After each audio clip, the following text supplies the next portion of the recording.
nggak apa itu non-tracheopita? Ini suaranya pada kemana ya? Oke. Ada yang tahu nggak? Ada yang ingat nggak non-tracheopita? Non-tracheopita itu adalah dia itu si lantainya itu dia tidak berpembuluh ya, tidak memiliki berkas pembuluh. Berkas pembuluh ada apa aja nih? Ada yang masih ingat? Silem dan juga floem gitu ya. Jadi pada pelantai yang non-tracheopita dia itu belum memiliki silem maupun floem gitu. Nah, contohnya apa? Contohnya itu adalah pada lumut atau bryopita gitu ya. Nah, kemudian di pantai juga ada yang disebutnya itu dia itu adalah tanamannya itu tracheopita. Artinya di sini tumbuhannya sudah berpembuluh. Oke. Nah, tumbuhan yang berpembuluh ini mulai dari apa? Yang pertama yaitu Pteridophyta. Pteridophyta. Ya. Berarti ini adalah tumbuhan paku ya. Kemudian juga ada spermatophyta. Nah, kalau spermatophyta ini adalah tumbuhan berbiji gitu ya. Jadi sekali lagi ada non-tracheophyta sama tracheophyta. Nah, kemudian yang berikutnya lagi nih, kalau misalnya spermatophyta, dia itu adalah tumbuhannya tumbuhan berbiji. Jadi ketika bereproduksi ya dia menggunakan biji salah satunya ya. Sedangkan yang bryophyta sama pteridophyta dia punya biji nggak? Ada yang tahu dia punya biji nggak? Enggak ya. Yang dia punya apa?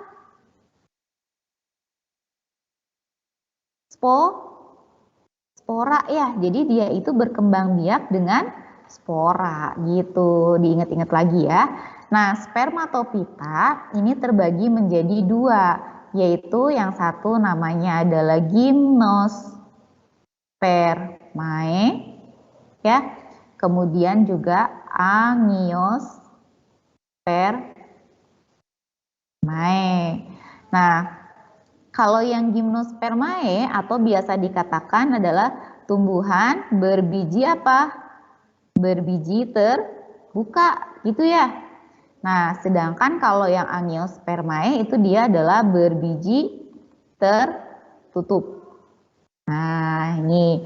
Kemudian yang berikutnya lagi kalau pada gymnospermae dia itu memiliki nggak punya bunga ya dia itu, tapi dia memiliki untuk perkembangbiakannya itu dia punya yang namanya strobilus.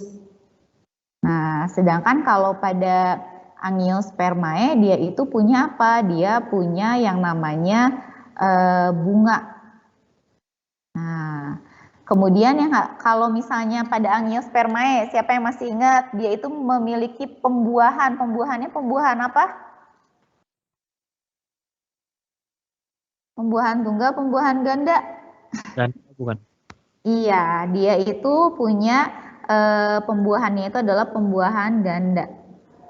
Pembuahan ganda ya. Jadi ada dua inti generatif yang membuahi. Yang satu itu membuahi apa namanya?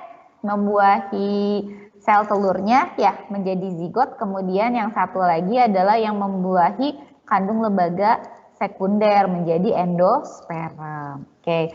Jadi kalau misalnya dilihat di sini ciri-ciri dari gymnospermae dan angiospermae apa? Mereka itu yang pertama adalah tumbuhan tracheophyta ya.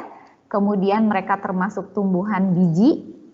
Kemudian juga kalau gymnospermae dia punya strobilus dan dia termasuk berbiji terbuka, sedangkan kalau pada angiospermae bijinya dia tertutup dan dia melakukan pembuahan ganda.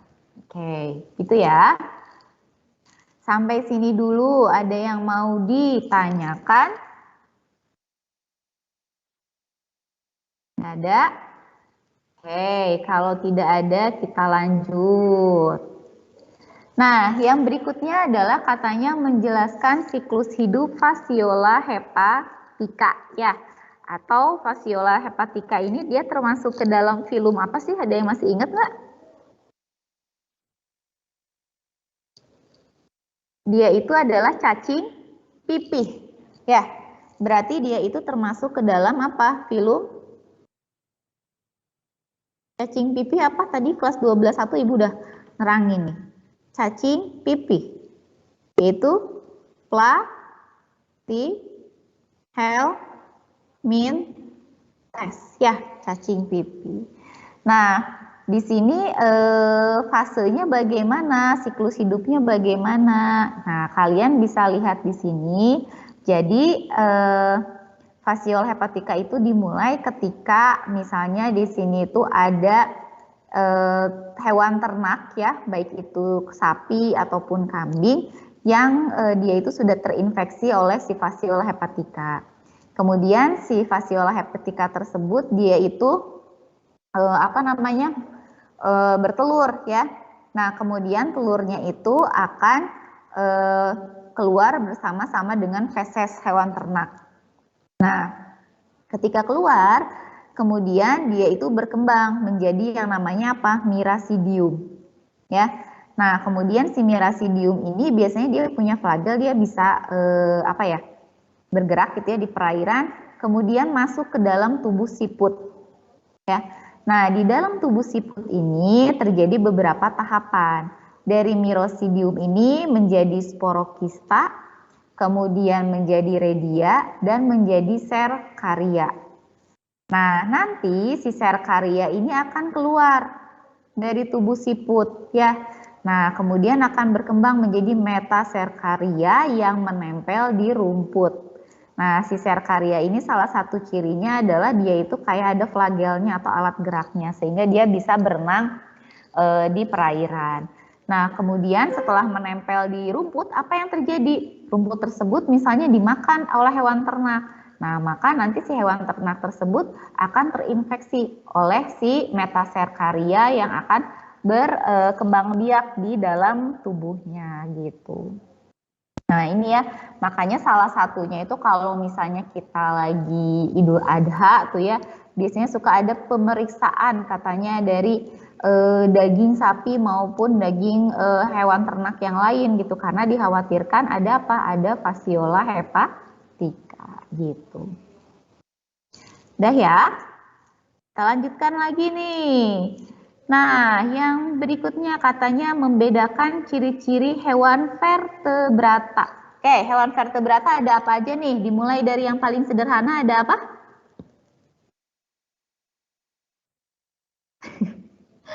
Halo, di sini ada 80 orang. Ayo, siapa ayo? Hewan vertebrata ada apa aja? Yang pertama ada? Mamalia, Bu.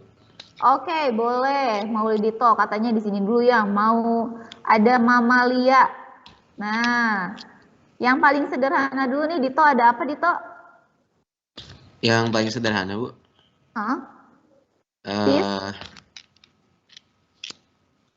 Pisces ya? Ikan ya? Ya, Pisces. Oke, kemudian yang berikutnya lagi ada apa, Dito? Reptilia, Bu. Oke, sebelum reptil ada amfibi. Amfibi dulu. Habis amfibi baru ada reptil. Kemudian baru tadi ada apa? Ada Aves. Kemudian baru ada apa? Mamalia. Gitu ya. Oke.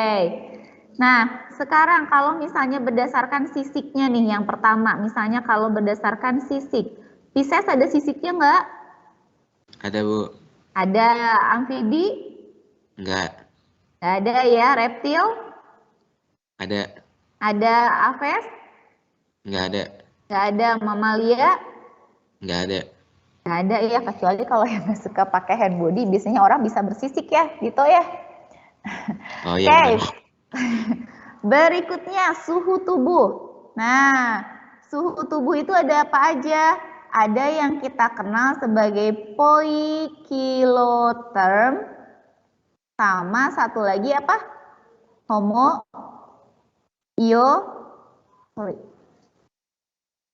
Mana sih penghapus? Nah, sama homoiotherm gitu ya. Bedanya apa?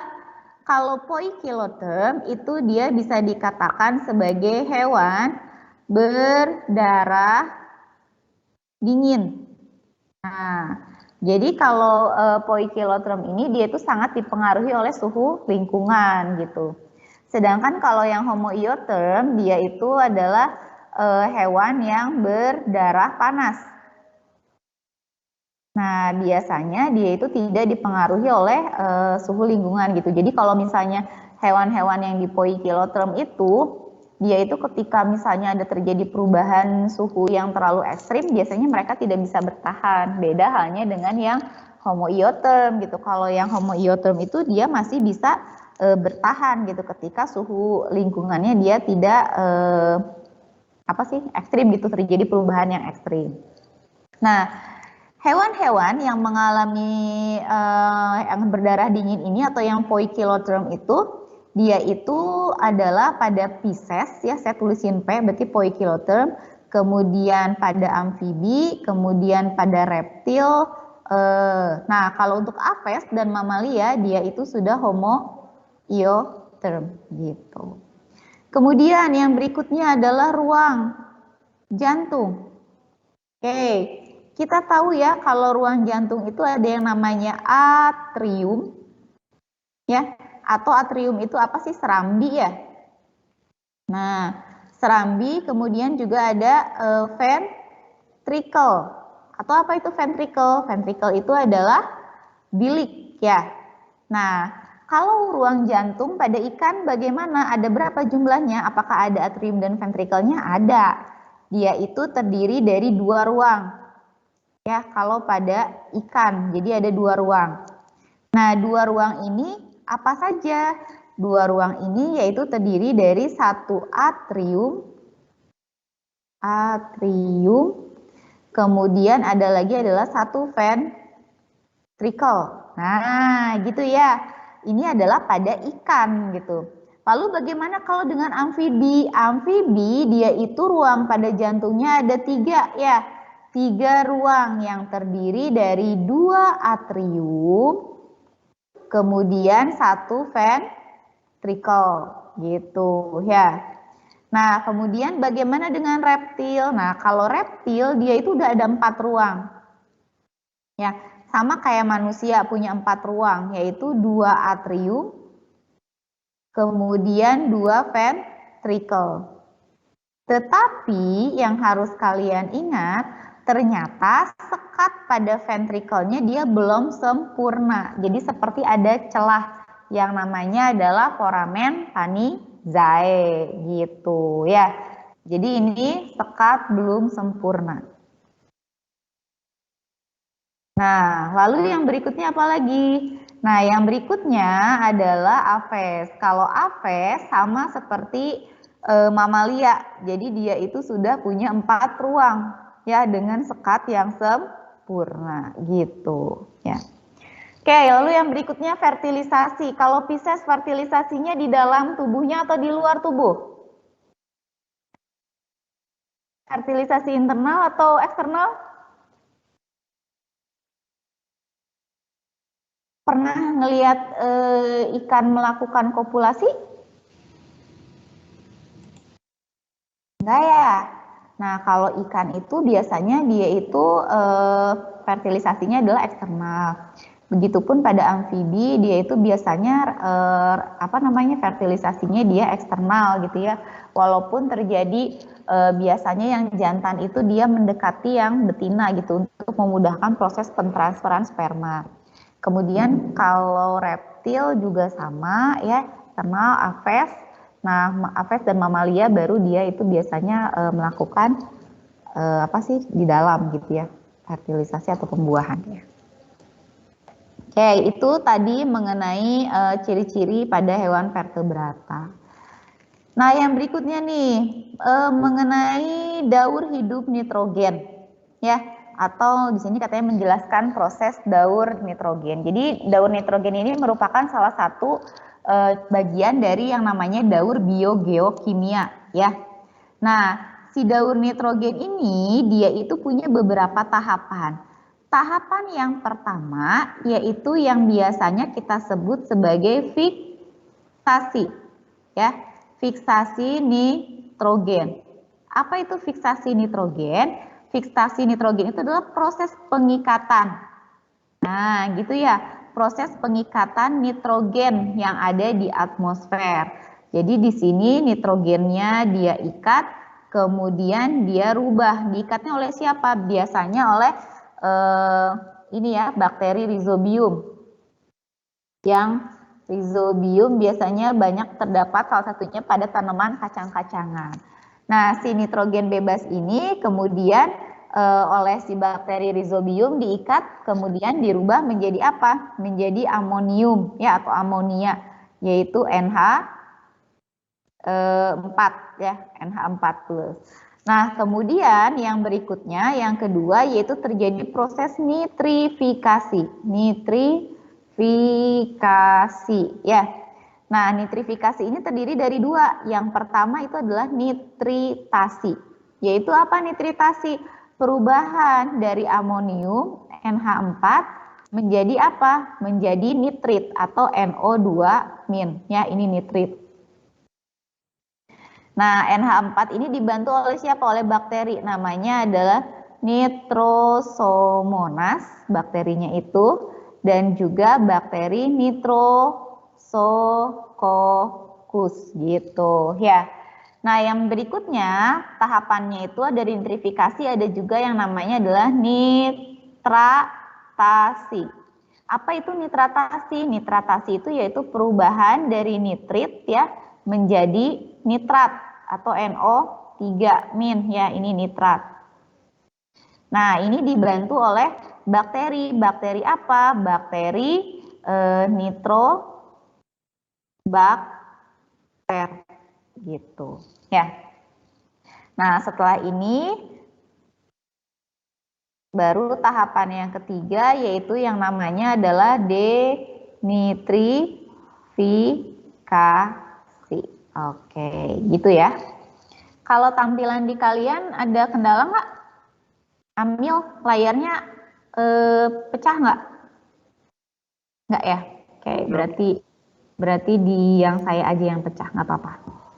Oke, nah yang berikutnya katanya mengenai menjelaskan permasalahan mengenai hujan asam. Oke, hujan asam. Apa itu hujan asam? Hujan yang pH-nya di bawah 7 gitu. Oke, Gilang. Jadi katanya hujan yang pH-nya di bawah 7 gitu ya.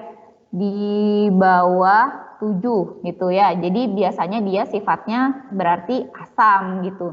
Nah, penyebabnya apa sih si hujan asam ini? Hujan asam ini salah satu penyebabnya yaitu adanya sulfur dan juga nitrogen. Ya. Jadi si sulfur sama nitrogen ini dia terlalu banyak di atmosfer.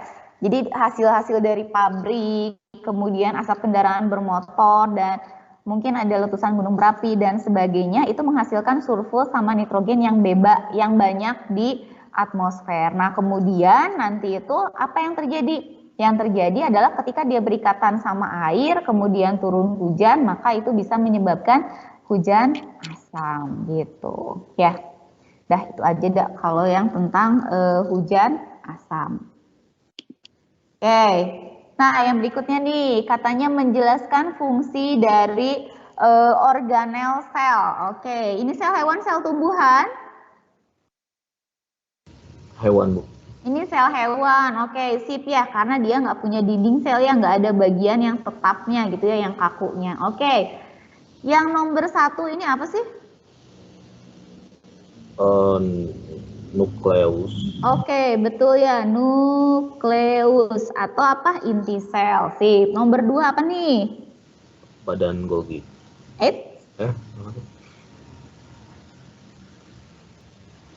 Apa coba? Retikulum Endoplasma. Endoplasma. Tapi lihat di sini, ada ribosomnya nggak? Nggak ada ya. Di sini tampak halus, berarti ini adalah retikulum endoplasma halus ya. Kemudian, nah ini baru nih Gilang. Yang ini baru apa Gilang? Badan Golgi. Oke, badan Golgi. Oke. Kemudian Gilang, yang ini apa Gilang? RE kasar. Oke, RE kasar, yaitu retikulum endoplasma kasar ya. Kenapa disebut atau retikulum endoplasma kasar karena di sini dia terdapat apa? Banyak terdapat ribosom yang menempel. Kemudian yang nomor 5 ini apa? Mitokondria. Oke, ini adalah mitokondria. Oke, sip. Yang nomor 6? Membran. Oke, ini adalah membran sel. Kalau membran inti sel ini apa sih namanya, Gilang? Nama lain dari membran inti sel? Dari Kak?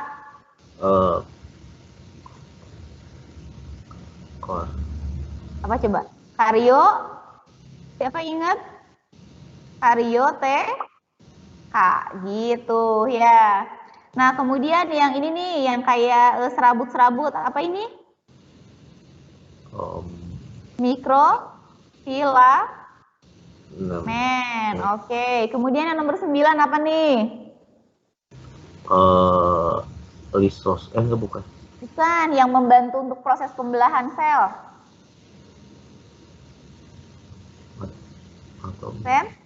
Sentrosol. Sentriol. Oke, yang nomor 10 apa nih? Lisosom. Lisosom, ya.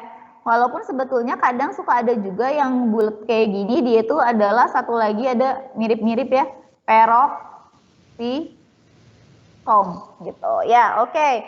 Nah, sekarang kita lihat nih fungsi dari ini nomor 8 kelewat ya. Ini adalah ribosom.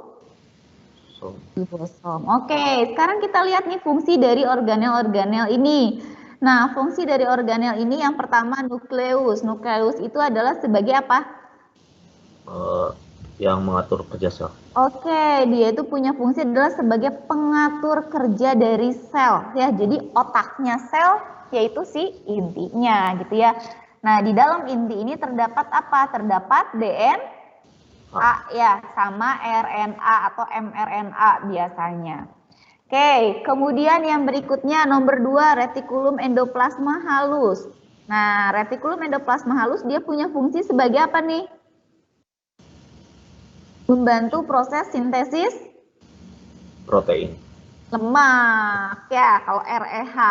Kalau REK yang ada ribosomnya baru membantu proses sintesis protein. Lalu badan Golgi untuk apa nih fungsinya? Dia itu biasanya menghasilkan apa? Menghasilkan vesikel ya atau kantung-kantung biasanya. Nah, salah satunya juga si badan Golgi ini dia menghasilkan lisosom gitu. Kemudian mitokondria. Nah, mitokondria ini untuk apa nih? Energi sel. Oke, menghasilkan energi melalui proses respirasi sel. Oke, saya gambarkan dulu di sini. Mitokondria, kalian ingat ya, dia itu adalah salah satu dari organel yang dia itu memiliki membrannya itu adalah membran ganda. Oke, jadi membrannya ada 2. Ini adalah membran luar, kemudian ini adalah membran dalam, di mana membran dalam ini dia melekuk-lekuk yang kita sebut sebagai huruf K. Ada yang ingat? Kris? Oke, betul ya, cinta ya, krista ya, kristae katanya. Kemudian ini yang berisi cairannya ini apa? Ini adalah matriks ya, matriks mitokondria. Kemudian di sini ini yang disebut sebagai RAM, ruang antar membran gitu ya, antara membran luar sama membran dalam.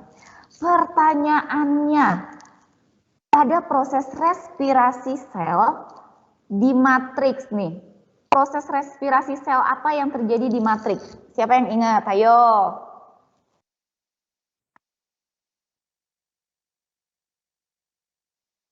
Apa coba? Aerob. Oke, respirasi selnya itu adalah yang aerob. Ya, aerob. Pada tahapan apa yang terjadi di matriks? Ada 2, yaitu DO atau dekarboksilasi oksidatif sama siklus Krebs ya. Nah, kalau misalnya yang satu lagi tuh yang namanya transfer elektron, Dia terjadinya di mana? Terjadinya adalah di krista ya di sini. Oke, itu ya. Nah, berikutnya membran sel. Kita tahu kalau membran sel dia letaknya paling luar, berarti fungsinya adalah melindungi. Kemudian kalau mikrofilamen ini dia untuk struktur dari sel gitu ya, itu mikrofilamen. Kalau ribosom fungsinya adalah untuk apa? Proses sintesis protein ya, itu adalah ribosom. Kemudian yang berikutnya sentriol. Sentriol itu adalah apa? Membantu pada saat proses pembelahan sel gitu ya. Kalau lisosom, siapa yang ingat apa fungsi dari lisosom? Dia berisi apa sih? Berisi enzim. Enzim apa, ada yang ingat? Amilase. Enzim proteolitik atau boleh juga ada yang bilang enzim hidrolitik ya gitu. Pokoknya yang biasanya dia fungsinya adalah untuk menghancurkan gitu ya. Kemudian yang berikutnya ada peroksisom. Nah, peroksisom ini adalah salah satu organel yang menghasilkan apa, Nak?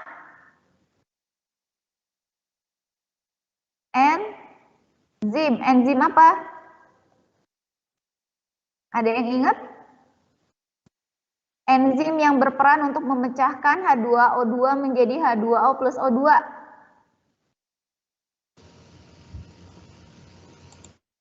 Katalase. Pinter, katalase gitu ya. Oke, ini jadi fungsi dan fungsi dari organel sel. Oke, sampai di sini dulu. Ada yang mau ditanyakan? Belum? Lanjut? Oke, kalau lanjut. Nah, yang berikutnya katanya menyebutkan gangguan pada sistem gerak. Banyak banget ya gangguan pada sistem gerak itu, tapi saya pilih 1, 2, 3, 4, 5. 5 aja deh. Yang pertama itu adalah rahitis. Apa itu rahitis? Ada yang tahu?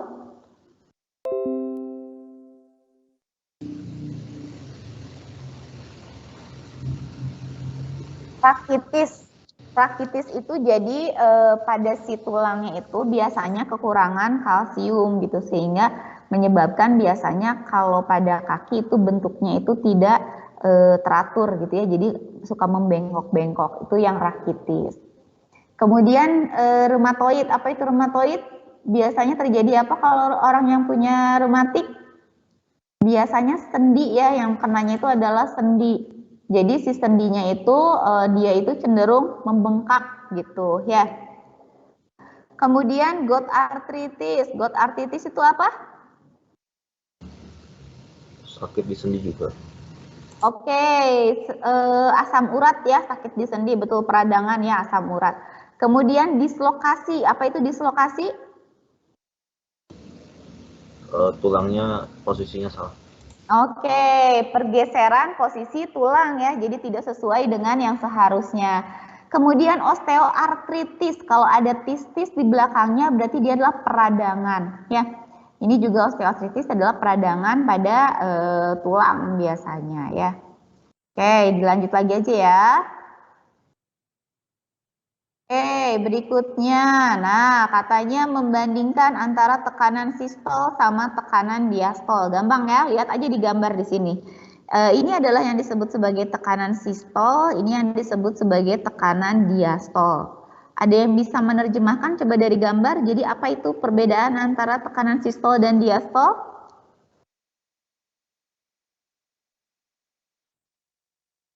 Ada yang mau coba? Jadi yang namanya tekanan sistol itu adalah tekanan pada saat jantung, ini kan jantung ya, pada saat jantung berkontraksi ya. Jadi pada saat jantung berkontraksi itu terjadi tekanan yang namanya sistol. Jadi darahnya kira-kira masuk ke dalam jantung atau keluar jantung? Keluar. Keluar, betul ya. Jadi bagian ventrikelnya terutama itu dia akan berkontraksi sehingga darah keluar dari jantung. Sedangkan diastol itu adalah tekanan di mana pada saat jantungnya itu dia berelaksasi, bukan berarti berhenti bekerja ya, tapi pada saat dia itu tadi habis kontraksi pasti dia akan berelaksasi. Jadi pada saat berelaksasi itu maka apa yang terjadi, darah itu akan masuk ke dalam jantung gitu ya. Jadi kalau sistol itu keadaan pada saat jantung berkontraksi sehingga darahnya itu keluar dari jantung. Kalau diastol adalah pada saat jantungnya dia berelaksasi ya. Jadi darah-darah itu dia masuk ke dalam jantung gitu. Nah, biasanya di sini tuh tekanan sistol sama diastol itu suka dijadikan sebagai ukuran buat tekanan darah ya. Nah, kita tahu tekanan darah manusia yang normal berapa nih? 120 per 80 mm Hg gitu ya. Nah, si 120-nya ini dia menunjukkan tekanan sistol. Dan yang 80-nya ini dia itu menunjukkan tekanan apa? Tekanan diastol gitu. Oke, sampai di sini dulu. Ada yang mau ditanyakan dulu mungkin? Nggak ada? Oke, kalau tidak ada katanya di sini menganalisis mekanisme transfusi darah ya. Kita tahu bahwa golongan darah itu ada golongan darah A, kemudian golongan darah O ya, kemudian golongan darah B gitu ya. Nah, golongan darah A dia itu bisa mendonorkan terhadap O, ada juga AB. Dan juga dia bisa mendonorkan terhadap dirinya sendiri ya A, dan juga dia bisa mendonorkan terhadap AB gitu ya. Nah, sedangkan golongan darah O gimana? Golongan darah O itu bisa mendonorkan ke golongan darah A ya, dia itu disebutnya sebagai donor universal, bisa mendonorkan ke B, ke O itu sendiri pastinya ya, dan juga ke AB. Kemudian kalau golongan darah B, dia itu bisa mendonorkan, maaf ini kenapa arahnya ke sini ya, ada yang salah. Oh, nggak ada yang bilang ya. Nah, gimana sih ngapusnya? Nah, ini kemudian dari B itu dia bisa ke AB gitu ya. Oke, dari B dia bisa ke AB. Jadi dari sini bisa kita lihat kalau golongan darah O dia itu bisa mentransfer kemana saja. Sedangkan golongan darah A itu bisa mentransfernya ke diri dia sendiri dan juga golongan darah AB. Golongan darah B juga bisa mentransfer ke dirinya sendiri ke AB juga. Sedangkan yang AB itu hanya bisa mentransfer pada dirinya sendiri, yang mentransfusikan maksudnya ke dirinya sendiri. Makanya itu dikatakan sebagai apa? Resipien universal. Nah, gitu ya. Sedangkan yang ini adalah donor universal. Nah, nanti tuh di soal tuh kalian diminta untuk menganalisis. Jadi ada suatu peristiwa, suatu kejadian, kalian diminta untuk menganalisis kemungkinan-kemungkinan yang terjadi gitu. Oke. Nah, kemudian ada yang mau ditanyain dulu nggak?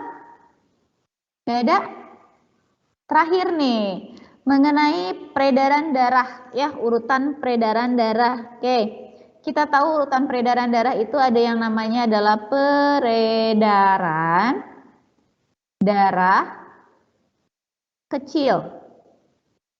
Ya, apa itu? Jantung, paru-paru, jantung. Dan yang satu lagi ada peredaran darah besar. Yaitu apa aja? Jantung, seluruh tubuh jantung. Nah, sekarang peredaran darah kecil, jantungnya itu dimulainya dari apa nih? Ada yang bisa bantu Ibu? Dari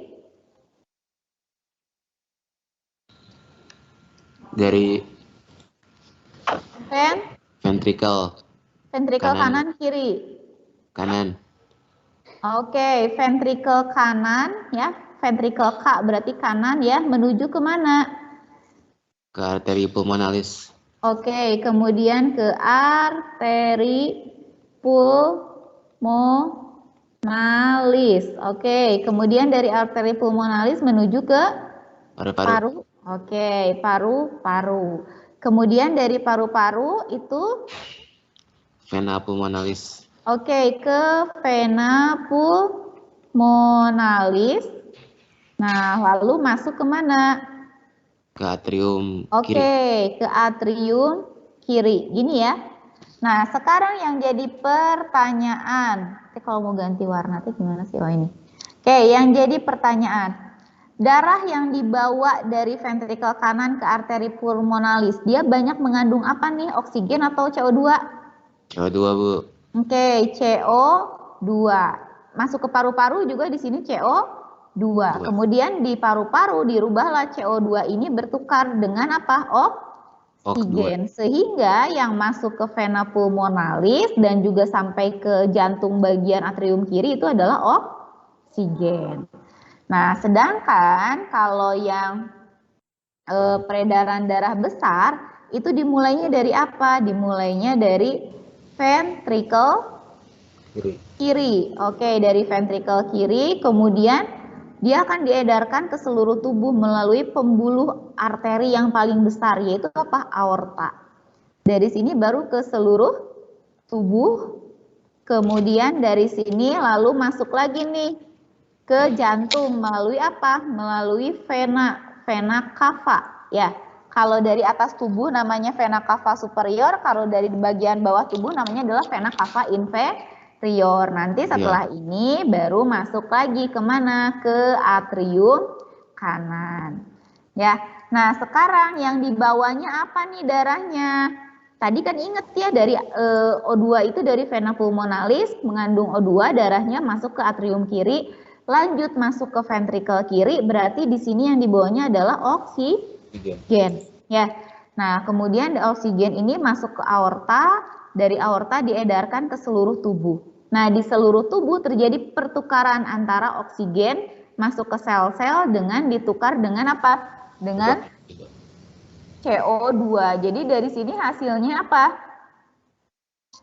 Nah, ini adalah CO2 dari seluruh tubuh masuk ke vena cava, lalu masuk ke atrium kanan. Nanti masuk lagi ke ventrikel kanan, masuk lagi dan terus seperti itu.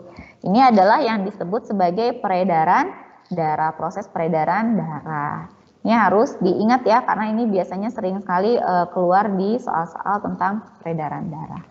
Oke, mungkin itu aja ya yang bisa saya bahas untuk hari ini. Jadi hanya 12 poin mungkin dari 35 poin. Mudah-mudahan nanti kalian bisa di rumah untuk belajar lagi ya, membahas lagi mengenai materi-materi yang akan di-TO-kan pada hari Jumat. Karena hari Kamis kalau tidak salah besok kalian TO-nya itu adalah materi yang besok di US-kan, kecuali materi biologi kalau nggak salah itu nggak di PB Smart-kan karena udah hari ini ya.